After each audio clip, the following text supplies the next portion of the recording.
Hey everyone, welcome back to the channel. Today, we're diving into a fascinating concept for a biopic film about one of the most iconic actors of Hollywood's golden age, Clark Gable. You might know him as the dashing Rhett Butler from Gone with the Wind, but there's so much more to his story. So, let's explore how I would bring his extraordinary life to the big screen in a film titled Gable, the King of Hollywood. The film would begin in the early 1920s when a young William Clark Gable, still struggling to find his place in the world, decides to pursue acting. This part of the film would showcase his early years, working odd jobs, attending acting classes, and eventually making his way to Hollywood. The audience would witness his determination, charisma, and that undeniable screen presence that would soon captivate audiences worldwide. This is where we'd see the transformation from William Clark Gable to just Clark Gable, the star. The film would highlight his breakthrough role in It Happened One Night, 1934, which won him his first Academy Award.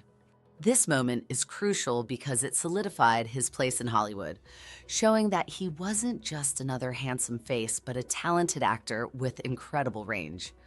The next act of the film would delve into Gable's golden years, his reign as the King of Hollywood. This section would explore his legendary roles, from Rhett Butler in Gone with the Wind to his unforgettable performances in Mutiny on the Bounty and Red Dust. But it wouldn't just focus on his career. We'd also get an intimate look at his personal life, the highs and lows, including his marriages, the tragic death of his wife Carole Lombard, and his struggle to find happiness amidst the glitz and glamour. One of the most poignant aspects of this film would be how it portrays Gable's deep connection with Carole Lombard. Their love story was one of Hollywood's most iconic, and her tragic death in a plane crash left a lasting impact on him. This part of the film would balance his public persona as the charming leading man with his private grief and vulnerability. The third act would shift gears, focusing on Gable's service during World War II. After Lombard's death, Gable enlisted in the U.S. Army Air Forces, where he served as a photographer and filmmaker, documenting aerial combat missions. This part of the film would showcase a different side of Gable, a man who put his career on hold to serve his country, risking his life in the process.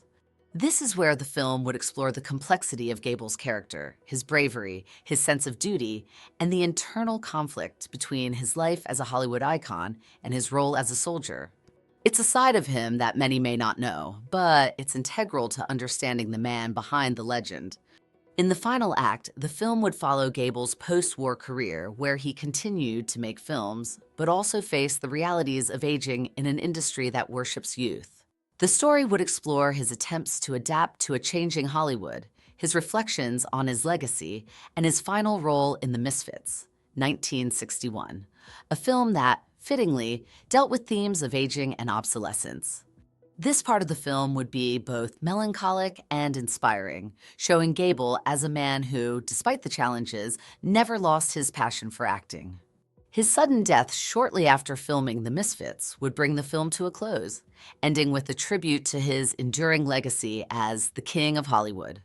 So that's how I would do it. Gable, the King of Hollywood, a biopic that not only celebrates Clark Gable's legendary career, but also delves deep into the man behind the myth. It's a story of triumph, love, loss, and resilience, a true Hollywood epic. If you enjoyed this concept, don't forget to hit that like button and subscribe for more content like this.